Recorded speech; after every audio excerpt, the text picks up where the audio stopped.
want to know anything more about what we do, or how you'd like to get into shooting or anything like that, please come and visit us at the red and black tent to your left, and any of our crew there will be happy to answer any questions.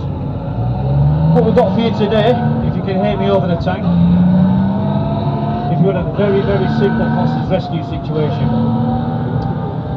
this is some of the things that we do. We actually train the troops that go out to Afghanistan, some of the private military contractors, how to actually enter buildings. So it's not just hostage rescue situations, it's classed as a high risk entry. There's three elements that we're going to put for you today. We're going to break it down to very, very basics because it does tend to be quite complex. So for your enjoyment and understanding, we'll break it down into three elements. But before we carry on, if you can see to your front, we have two wall panels. If you can imagine that this is an actual building with a doorway in the middle. The walls are 3 foot high, so you can see actually inside the building as well as outside, so you can see what goes on. So the first element we have is the Tactical Operations Centre, our TOC. Tactical Operations Centre is where all the boring stuff takes place. It's where all the intelligence is gathered, the hostage negotiation teams are kept, and all the planning and preparations done as well. So we're not going to bore you by showing you any of that. We're going to get down into the nitty-gritty and what we pay our guys to do. So first of all, we have our Overwatch. This is Charlie, our Overwatch. She's dressed like a sniper because that's what she is. She's a fully trained sniper. Okay, so any of you young lads want to take her out for a date, good luck. Okay, Overwatch, what's that mean? Well, Overwatch means exactly what it says. They're overwatching the area that the assault team's going to be going to. So really what Charlie is security on the outside. As the lads come in to assault the building, they can't be preoccupied with watching what's around them. They've got their own task to do, so Charlie does that for them. You notice that Charlie's wearing what's called a ghillie suit. The ghillie suit was made famous by the Scottish gamekeepers, also known as ghillies. And what they used to do was get hessian, jute and burlap, cut it into strips and stick it onto a mesh vest. Now a lot of people think that once you've got this ghillie suit on, you can just blend into the background and hide. That's not really so. A ghillie suit is made up of 40% burlap and jute. The other 60% is natural foliage from around the surrounding areas. And as a sniper moves from one area to another area, if the flora and fauna changes, you have to take the suit off, change all that to match. Okay, so if she's going to camouflage it up with a lot of green stuff and she moves into a yellow field, she's got to like a salt up, she'll have to take it off, recam it up to yellow, move through that field, come back to the green stuff, take it off again, take all the yellow off, and then put the green stuff back on. So that's the ghillie suit. She has with her also a weapon system, which is the SDV Dragunov. The SDV Dragunov is based on the Kalashnikov AK series. It's one of the world's greatest sniper rifles to date. It has been suppressed by some other companies, but it's still used widely around the world. It's capable of reaching out to well over a mile, okay, and still pretty accurate. It takes a 7.62mm round. If anybody knows their ammunition, it's actually shorter than the NATO round. And the reason for that is, when NATO brought their rounds out, with the Soviet round being shorter, if we came across any Soviet rounds, they would fit our guns. But if the Soviets came up against any of our rounds, they're too long to actually fit in their weapon. So that's the SDV Dragunov. She's also carrying with her what we call a day pack. Now in here, it depends what situation she's going into.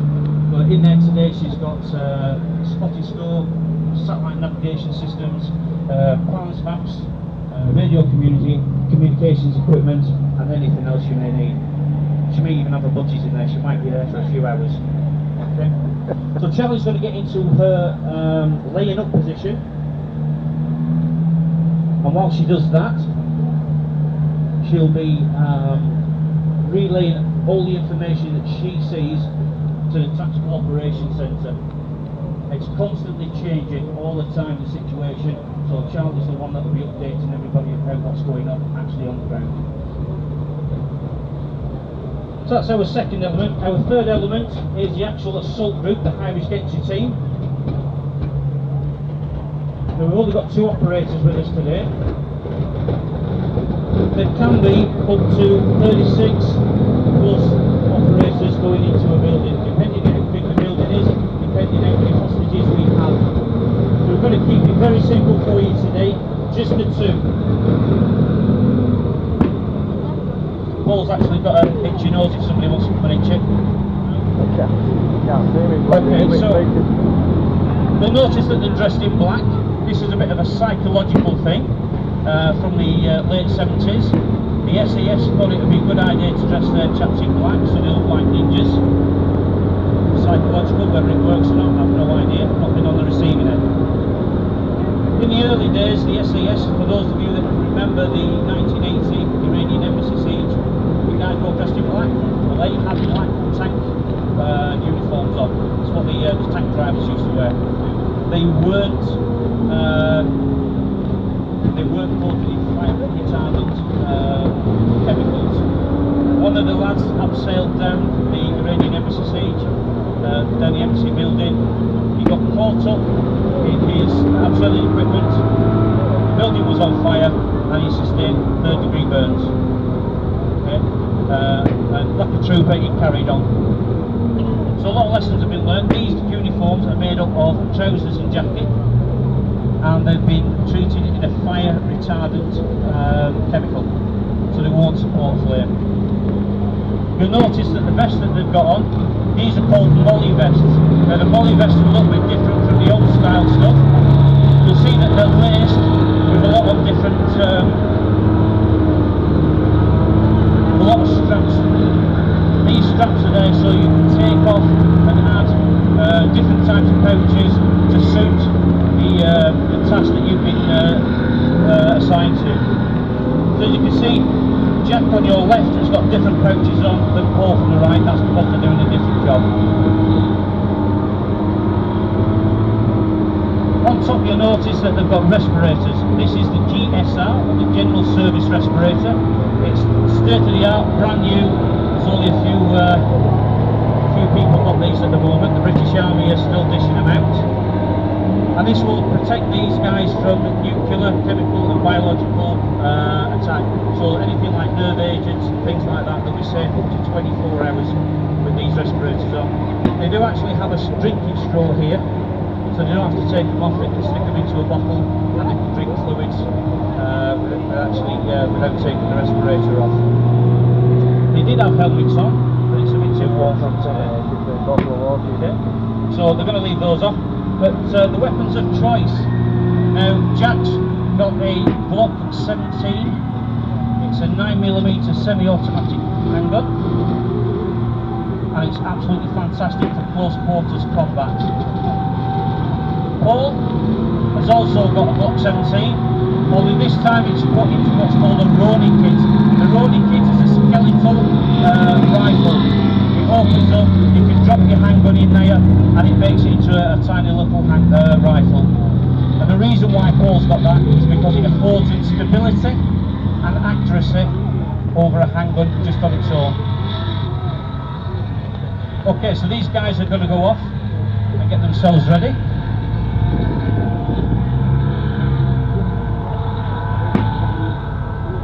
So we've got our Tactical Operations Centre, we've got our Overwatch and we've got our Assault Team. What we need now is a bad guy. So I want a nice big boo. 1, 2, 3. That's useless. Come on, 1, 2, 3. Shut up.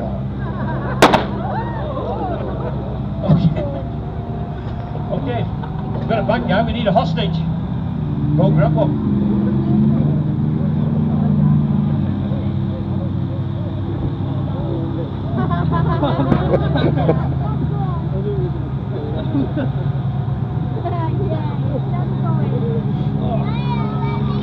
In fact, I think we could do with 2 hostages. I think we could do with 2 hostages, Cliff.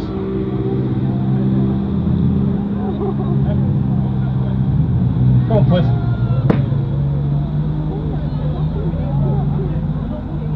would be happy that this guy's been actually taken a hostage. He's actually much to His Majesty's, Her Majesty's pleasure in the prisons. That's bendy. Hostage sympathiser. Don't make yourself. Don't make yourself scarce. Okay, so we've got 2 hostages. What's going on now is the Tactical Operations Centre will be in constant communications with the bad guy, and as it happens, the negotiations have broken down and it's time to send in our assault team. The assault team's arriving by armoured vehicle.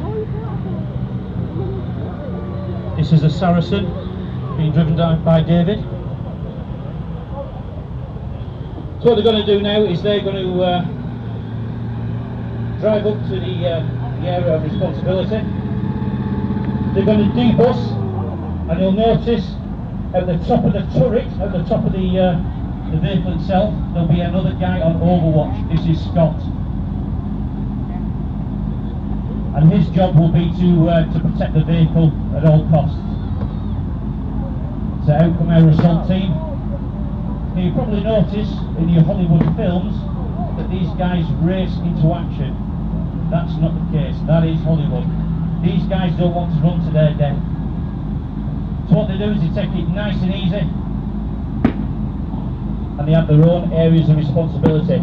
Now Jack will be looking straight forward, and Paul, who is behind, will be protecting Jack and the surrounding areas. They're going to be stacking up now, just outside the door. And what they're going to do now is just make sure that the guns are all ready and they're ready to go in, and they're waiting for the word to go. Okay guys, when you're ready.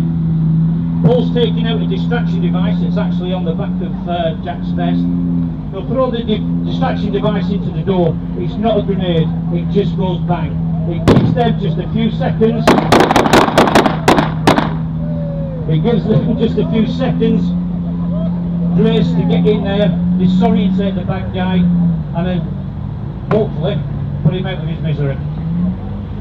So what they're doing now is Paul's actually checking the hostages, and he'll be bringing them both out at the same time with Jack.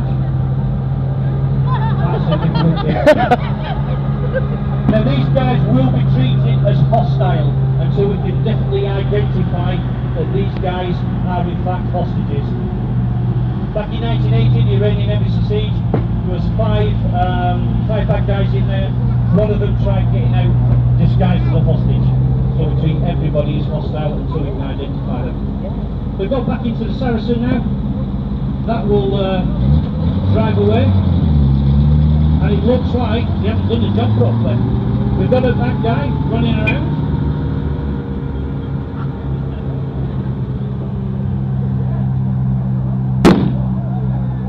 And that's the Overwatch, they've earned their pay. So the Overwatch has got him. Ladies and gentlemen, that is a very, very basic hostage rescue scenario. I'd like to thank you for your time. If you'd like to know more about what we do, or get involved with what we do, or even to learn shooting for either your children, yourself, or as a family, please come and see us at the red and black tent over there. The guys here will be happy to answer any questions that you may have. And I think at 2 o'clock, if you make your way back here, we've got a Second World War battle reenactment group that's going to do weapons demonstrations for you. Okay, we're back here at 3 o'clock. I'd like to thank you all for your time and your patience, and please enjoy the rest of the sunshine. Thank you.